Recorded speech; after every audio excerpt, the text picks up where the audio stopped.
दोस्तों, आज की कहानी है सही अर्थ।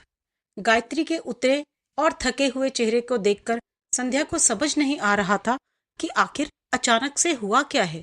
उसकी सास यानी गायत्री जी को अभी थोड़ी देर पहले तक तो जोर शोर से घूम घूम कर सब मेहमानों का स्वागत कर रही थी। उधर गायत्री जी भी गहरी सोच में डूबी हुई थी। थोड़ी देर पहले तक वो आगंतुकों के स्वागत सत्कार के चक्कर में बैठक से मुख्य द्वार के कई चक्कर लगा चुकी थी, लेकिन आगंतुकों द्वारा हर बार अपनी प्रशंसा को सुनकर वो अपने में नई ऊर्जा का संचार होता पाती थी। हुआ यह था कि गायत्री की बहू संध्या का परीक्षा का परिणाम आ गया था। उसने एमबीए की परीक्षा उत्तीर्ण कर ली थी, लेकिन तारीफों के पुल बांधे जा रहे थे गायत्री के। संध्या तो बेचारी रसोई और बैठक के बीच ही चक्कर गिन्नी बनी हुई थी। बीच बीच में कोई बधाई का जुमला उस तक पहुंचता तो वह मुस्कुराहट सहित धन्यवाद कह देती। आगंतुकों में ज्यादातर गायत्री की महिला क्लब की सदस्याएं थी, तो कुछ थे उसके परिवार के लोग और रिश्तेदार। गायत्री को बचपन से ही प्रशंसा बटोरने की आदत थी, पर उसने अपनी इस आदत को बुरी आदत नहीं बनने दिया था। वो हर काम को लगन से करती।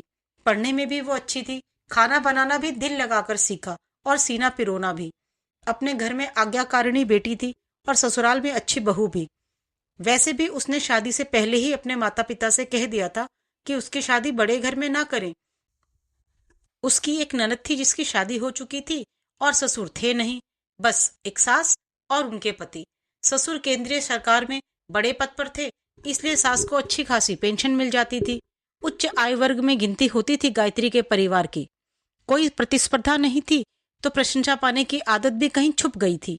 अब सालों बाद जब वो अचानक से महिला क्लब की अध्यक्षा का चुनाव जीत गईं, तो वो चाहने लगी कि कुछ ऐसा हो जाए, वो कुछ ऐसा कर दिखाएं कि सभी सहेलियां वाह वाह कर उठें और उन्हें अपने चयन पर गर्व हो कि अध्यक्षा जैसे महत्वपूर्ण पद के लिए उन्होंने सर्वथा उपयुक्त पात्र चुना है। काफी सोच विचार के बाद गायत्री को आखिर एक युक्ति सूझ ही गई। बहू संध्या को एमबीए में प्रवेश दिलाना उन्हें अपनी प्रगतिशील सोच के प्रचार का सर्वाधिक सुलभ हथियार लगा। शादी के 4 साल बाद और एक बच्चे की मां बन जाने के बाद फिर से पढ़ाई में जुट जाने का सास का प्रस्ताव संध्या को बड़ा अजीब लगा। वह तो नौकरी भी नहीं कर रही थी। उसने अपने दबे शब्दों में प्रतिरोध करना चाहा, तो गायत्री ने मीठी डांट पिलाते हुए उसका मुंह बंद कर दिया। अरे देर कैसी, जब जागो तभी सवेरा। अभी तुम्हारी उम्र ही क्या हुई है। मेरे दिमाग में तो तुम्हें आगे पढ़ाने की बात शुरू से ही थी। शुरू में 1-2 साल मैंने सोचा चलो मौज मस्ती कर लेने दो, फिर देखा जाएगा, पर तब तक गोलू आ गया और तुम उसमें व्यस्त हो गई। अब वह भी 2.5 साल का हो गया है, थोड़े दिनों में नर्सरी में जाने लगेगा। घर तो मैं संभाल लूंगी और ज्यादा जरूरत हुई तो खाना बनाने वाली रख लेंगे। लेकिन एमबीए करके मैं क्या करूंगी? नौकरी मैंने तो कभी नहीं की। संध्या कुछ समझ नहीं पा रही थी कि सास के मन में क्या है। पढ़ाई सिर्फ नौकरी के लिए नहीं की जाती। वह करो ना तुम्हारी मर्जी, पर इससे ज्ञान बढ़ता है और डिग्री भी हाथ में आती है जो कभी भी काम आ सकती है। समझ रही हो ना? जी, मैंने 2-3 कॉलेजों से ब्रोशर मंगवाए हैं। उन्हें पढ़कर तय करते हैं कि तुम्हें किस कॉलेज में प्रवेश लेना है। मुझे अब फिर से कॉलेज जाना होगा? घर बैठे पत्राचार से? नहीं नहीं, उससे कैसे किसी को पता चलेगा कि तुम आगे पढ़ रही हो? पता चलेगा? किसे पता करवाना है? सासू माँ के इरादों से सर्वथा अनजान संध्या कुछ भी समझ नहीं पा रही थी। मेरा मतलब था कि पत्राचार से इसलिए नहीं, क्योंकि उसकी प्रतिष्ठा और मान्यता पर मुझे थोड़ा संदेह है। नियमित कॉलेज विद्यार्थी की तरह पढ़ाई करके डिग्री लेना ही उपयुक्त होगा। संध्या के चेहरे पर अभी भी हिचकिचाहट देखकर गायत्री ने तुरंत बात समेटना ही उचित समझा। कहीं तर्क वितर्क का यह सिलसिला लंबा खिंचकर उसके मंसूबों पर पानी न फेर दे। एक बार कॉलेज जाना आरंभ करोगी तो खुद ब खुद सारी रुकावटें दूर होती चली जाएंगी और तुम्हें अच्छा लगने लगेगा। वाकई फिर ऐसा हुआ भी। संध्या ने कॉलेज जाना फिर से आरंभ किया और आज उसे डिग्री मिल गई थी। उसी की बधाई देने के लिए नाते रिश्तेदारों, पड़ोसियों, संध्या की सहेलियों और गायत्री के महिला क्लब के सदस्यों का तांता सा बंध गया था। संध्या से ज्यादा गायत्री की तारीफों के सुर सुनाई पड़ रहे थे। भाई सास हो तो गायत्री जैसी, इन्होंने तो एक मिसाल कायम कर दी है। लोग तो अपनी बहुओं की शादी के बाद पढ़ाई नौकरी आदि छुड़वाकर घरों में बैठा लेते हैं। सास उन पर गृहस्थी का बोझ लादकर तानाशाही हुक्म चलाती है, और गायत्री को देखो, गृहस्थी, बच्चे, सबकी जिम्मेदारी अपने कंधों पर लेकर बहू को आजाद कर दिया। ऐसा करके उन्होंने एक आदर्श सास की भूमिका अदा की है। हम सभी को उनका अनुसरण करना चाहिए। अरे नहीं, आप लोग तो बस ऐसे ही। प्रशंसा से अभिभूत गायत्री के चेहरे पर एक लंबी सी मुस्कान और विनीत मुद्रा में जुड़े हुए हाथों को देखकर कोई भी उनका प्रशंसक बन जाए। गायत्री जी ने आज एक और बात सिद्ध कर दी है। अपने चित परिचित रहस्यमय अंदाज में आरोही बोली। क्या क्या? कई उत्सुक निगाहें उसकी ओर उठ गईं।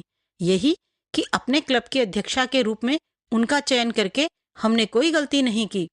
अपने इस प्रगतिशील कदम से उन्होंने अध्यक्षा पद की गरिमा में 4 चांद लगा दिए हैं।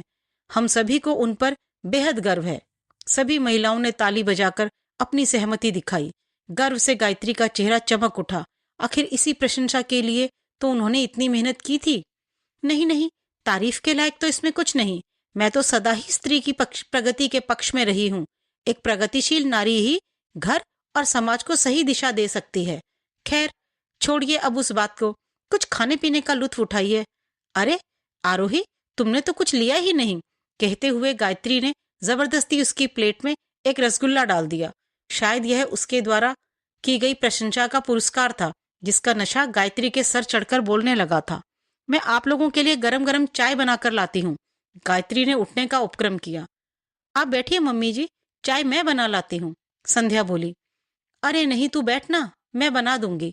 गायत्री ने फिर हल्का सा उठने का उपक्रम करना चाहा, पर तब तक संध्या को रसोई की ओर जाता देख वे फिर आराम से बैठ गईं और बोली, यह सुबह से मुझे कुछ करने ही नहीं दे रही। कहती है आप तो हमेशा ही संभालती हैं, कभी तो मुझे भी मौका दीजिए। संध्या का दबा व्यक्तित्व आज और भी दब्बू हो उठा था। सासू माँ के नाम के आगे जुड़ती प्रगतिशील, ममतामयी, उदारमना जैसी एक के बाद एक पदवियां उसे हीन बनाई जा रही थी। उसे लग रहा था उसे तो एक ही डिग्री मिली है, पर उसकी एक डिग्री की वजह से सासू माँ को न जाने कितनी डिग्रियां मिल गई हैं। कहीं सच में उसे कॉलेज भेजने के पीछे सासू माँ का कोई सुनियोजित मंतव्य तो नहीं था? नहीं नहीं, उसे ऐसा नहीं सोचना चाहिए। विदा लेते वक्त गायत्री जी की सहेलियों ने उसे एक बार फिर बधाई दी। यह बधाई डिग्री के लिए भी है और गायत्री जैसी सास पाने के लिए भी। आरोही ने जाते वक्त संध्या से हंसकर कहा, जी शुक्रिया। सुबह से आने जाने वालों की आवभगत करते करते संध्या थक गई थी। कि थक गई मैं तो आवभगत करते करते। जूठे कप प्लेट उठाती संध्या के कानों में गायत्री के धीमे स्वर पड़े। एक बार फिर संदेह का कीड़ा संध्या के मन में कुलबुला उठा, पर वो अपने मन की बात किससे कहे। लता नहीं आई अभी तक क्या? गायत्री जी को एकाएक ख्याल आया। नहीं। ओह, फिर तो रसोई में बर्तनों का ढेर लग गया होगा। इन बाइयों के मारे तो नाक में दम है। लो, फिर घंटी बजी। तुम चलो रसोई में, मैं देखती हूँ। फिर इठलाती गायत्री ने दरवाजा खोला तो सामने संध्या के माता पिता को देखकर बोल उठी, आइए आइए, बहुत बहुत बधाई हो आपको बेटी के रिजल्ट की। अरे, बधाई की असली हकदार तो आप हैं। आप उसे सहयोग नहीं करती तो उसके बूते का थोड़े ही था ये सब। अरे, आप तो मुझे शर्मिंदा कर रहे हैं। मैंने तो बस अपना फर्ज निभाया है। आइए बैठिए, मैं संध्या को भेजती हूँ। फिर संध्या को आवाज दी, संध्या बेटा, तुम्हारे मम्मी पापा आए हैं, अब तुम इनके पास बैठो, इन्हें मिठाई खिलाओ, बातें करो। अंदर रसोई आदि की चिंता मुझ पर छोड़ दो, मैं संभाल लूंगी। गायत्री ने दिखाने को यह कह तो दिया, पर अंदर रसोई में जाकर जो बर्तनों का पहाड़ देखा तो सिर पकड़ लिया। मन ही मन बाई को 100 गालियां देते हुए उन्होंने बैठक में नाश्ता भिजवाया ही था कि अचानक लता प्रकट हुई। कहाँ अटक गई थी बाई जी आप? घर में मेहमानों का मेला सा उमड़ आया है और आपका कहीं अता पता ही नहीं। अब पहले अपने लिए चाय चढ़ा दो, हाँ साथ में मेहमानों के लिए भी 2 कप बना देना। मैं तो अब थक गई हूँ। वैसे आप रुक कहाँ गई थी?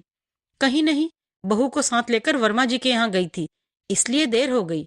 अच्छा, काम में मदद के लिए? गायत्री को याद आया कि अभी कुछ समय पूर्व ही लता के बेटे की शादी हुई थी। नहीं नहीं, उसे इस काम में नहीं लगाऊंगी। 12वीं पास है वह, उसे तो आगे पढ़ाऊंगी। वर्मा जी के यहाँ इसलिए लेके गई थी कि वे इसकी आगे की पढ़ाई के लिए कुछ बता सकें। उन्होंने पत्राचार से आगे पढ़ाई जारी रखने की बात की है। फॉर्म वो ला देंगे, कह रहे थे इससे सस्ता पड़ेगा। मेरा बेटा तो 7 तक ही पढ़ पाया है, ठेला लगाता है। बहुत इच्छा थी उसे आगे पढ़ाने की, पर नालायक तैयार ही नहीं हुआ। मैंने तभी सोच लिया था कि बहू आएगी और उसे पढ़ने में जरा भी रुचि होगी तो उसे जरूर पढ़ाऊंगी। पर 12वीं पास लड़की तुम्हारे बेटे से शादी करने को राजी कैसे हो गई? बात अभी भी गायत्री को हजम नहीं हो रही थी। 4 पैसे कमाने वाली बाई उसे कड़ी चुनौती देती प्रतीत हो रही थी। अनाथ है बेचारी, रिश्तेदारों ने किसी तरह हाथ पीले करके बोझ से मुक्ति पाली, पर मैं उसे कभी बोझ नहीं समझूंगी। उसे खूब पढ़ाऊंगी लिखाऊंगी। एक बार पढ़ लिख जाए, कोई हिनर सीख जाए, फिर अपना काम शुरू कर सकती है। मैंने सब पता कर लिया है। मैं इसे इज्जत की जिंदगी जीना सिखाऊंगी और बाहर के कामों में अकेली ही पिसती रहोगी। उसके आने से पहले भी तो मैं सब कुछ अकेले ही कर रही थी, आगे भी करती रहूंगी। मुझे कोई परेशानी नहीं है, बल्कि जीने का एक उद्देश्य मिल गया है। मैंने तो अपने बेटे को भी समझा दिया है कि अभी 3-4 साल परिवार बढ़ाने का ना सोचे।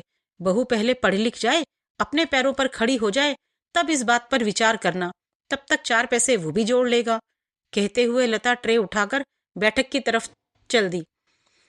गायत्री जी नशे के जिस झूले पर सुबह से झूल रही थी, जाते जाते लता ने उस झूले की रस्सी ही तोड़ दी। एक अनपढ़ औरत उन्हें सिखा गई उदार मना और प्रगतिशील का सही अर्थ। अगर आपको कहानी अच्छी लगी हो तो लाइक और सब्सक्राइब करें और अपने दोस्तों को भी बताएं इस चैनल के बारे में। बाय।